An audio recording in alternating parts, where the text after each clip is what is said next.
Carabinieri thought he was just another two-bit Arab hoodlum in a fancy suit, but he made such a racket, even after he was punched several times in the stomach, that a Carabinieri officer finally placed a telephone call. An hour later, a bedraggled major from the SID arrived, and the Libyan began to lay out his story. "I know something that is very important," he said. The major dully nodded his head. "I know someone who is planning the worst crimes, the very worst. A Palestinian." Dicha, said the bored major. "I will tell the information to a senior officer. To him only." One of the Carabinieri kicked the Libyan in the shins. He screamed and looked around the room desperately. "The President!" he shouted. "They are planning to kill the President of the United States!" The SID major took Mumtaz to a basement cell at the Ministry of Defense on Via 20 Settembre. There, the Libyan told his story to a captain who listened intently and took careful notes.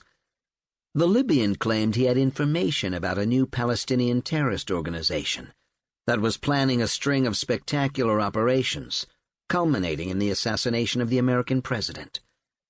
He said he had met the group's chief of operations, a man who called himself Nabil, in Rome a few months earlier.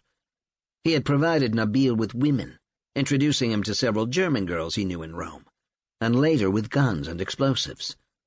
As he narrated the tale, Mumtaz watched the Italian captain to gauge his interest and see if he was taking notes. Mumtaz gave a brief physical description of Nabil. He was tall and strikingly handsome, with thick black hair and a clean-shaven face. He spoke several languages, including English and some Italian. He was aloof, secretive about his work, and highly intelligent.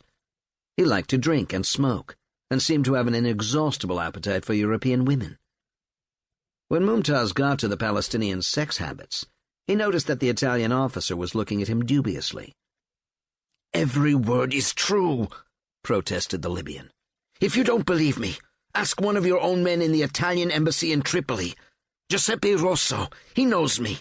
He will vouch for me." The captain wrote down the name, but as he did so, he arched his eyebrows high on his forehead. "I have tapes," said the Libyan, leaning forward as if sharing a great secret. "Tapes?" asked the Italian captain. "Yes," said the Libyan triumphantly. "Tapes of Nabil talking to me on the telephone about his plans. In code." The SID man put aside his notebook and picked up the telephone to call a colonel. "Immunity! I give you nothing without immunity!" shouted the Libyan as the captain dialed the number. "No immunity, no tapes." Mumtaz told his story again, for the third time that day, to the SID colonel. The more senior his interrogator, the more details he provided. The colonel listened and then telephoned another colonel in a different department of the intelligence service. There were consultations. Mumtaz was asked to remain overnight and provided with hot food and a soft bed. The next morning, when files had been checked and cables received from the Italian embassy in Tripoli, the SID men met again for further consultations. "Yes," said one of the colonels, "the service did in fact have a tenuous relationship with a Libyan named Omar Mumtaz. He was from one of the wealthy old Libyan families that had collaborated with the Italians during the colonial period and prospered later under King Idris. According to the SID man in Tripoli, Omar Mumtaz was a young dilettante, half ideologue, half pimp. He traveled in unusual Arab circles, the criminal underworld and the radical political fringe, and had provided occasional tidbits of information about Libyans, Syrians, Palestinians. The Italian officials agreed that Mumtaz should be asked to confirm his story. If he could indeed furnish tape recordings of Nabil, then the SID would recommend to the Italian Ministry of Interior that the drug smuggling charges against him be dropped. The offer was conveyed orally to the Libyan. Feeling cocky, Omar Mumtaz asked for it in writing, whereupon one of the SID colonels slapped him twice on the face and walked out of the room.